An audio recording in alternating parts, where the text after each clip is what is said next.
there this morning. And we're talking about cars this morning. Love them or hate them. Obviously, we need them, and the auto industry is trying to constantly evolve. So you're out there, and earlier you were showing us more affordable options, and now we're talking luxury. Yeah. Well, and this is Mike Caudill, automotive expert. And what I love about Mike is that Mike drives almost every car out there. I mean, you've probably test driven pretty much everything. Yes, sir.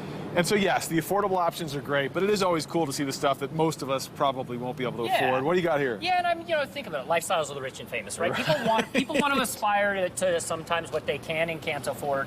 But here's what's unique is that this is the 2023 Range Rover Sport SE Dynamic. Okay. And they offer a variety of different engine platforms, but it will be offered a plug-in hybrid electric vehicle. Oh, cool. Up to 50 miles of electric charge. But it's all about luxury on the inside of this vehicle. And I almost feel like I need to bring my decibel levels down on air because it's just so rich and beautiful on the inside. Like the two-tone leather, you're going to get, and you can smell it on the inside. And I think that's what's amazing, right? You're thinking about the coronation of King Charles here this weekend. Yeah. So I wanted to bring a British vehicle. These things are amazing. They're like tanks. How much? Yeah, so it starts at about $82,000, $83,000. This one that I brought you, because I wanted to bring you the best, it's north of six figures. It's about 100 grand. Oh my God. It's about 100 grand. What you get? I guess you get what you pay for, right? You do. Yeah. This over my shoulder is special. So this right here, this is the Infiniti QX80, and this is with their sensory package. By the way, Infiniti, Nashville, Tennessee company, right? Oh, so do they make this in Nashville? Well, the corporation, U.S. headquarters is there. Oh, cool. We owned one of these, my wife Flora and I, and this was our bus for about 4 years. Yeah, right. Because it's a big three-row, full-size luxury SUV. Yeah. This thing is packed with technology on the inside.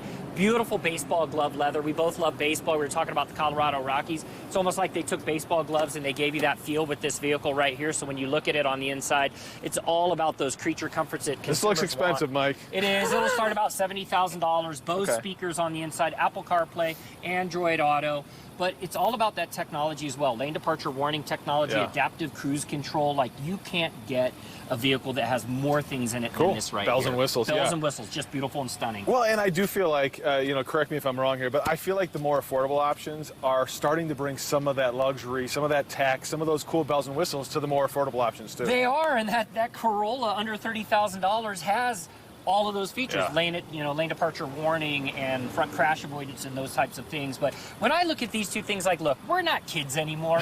We've got kids that are starting to drive, right? So as we look at it like that, I aspire for something like this. This is beautiful, this Range Rover, and I think what they're doing with this brand is truly amazing. They're integrating in things like adaptive cruise control, but most importantly, the plug-in hybrid electric version, right? You get great MPG with it. It's a sexy-looking vehicle. It's awesome to look at and It looks great. I know, right? The price tag blows my mind. It does. Well, the average car price moving forward next year is going to be north of $50,000. Is that right? That's right. How much did you pay for your first car? My first car, oh gosh. What was your first car? So my first car was a Volkswagen Westphalia Vanagon camper that was passed down to me. The first car I ever bought was a Ford Contour, and I think I paid like $7,000 for it. I got you beat on that.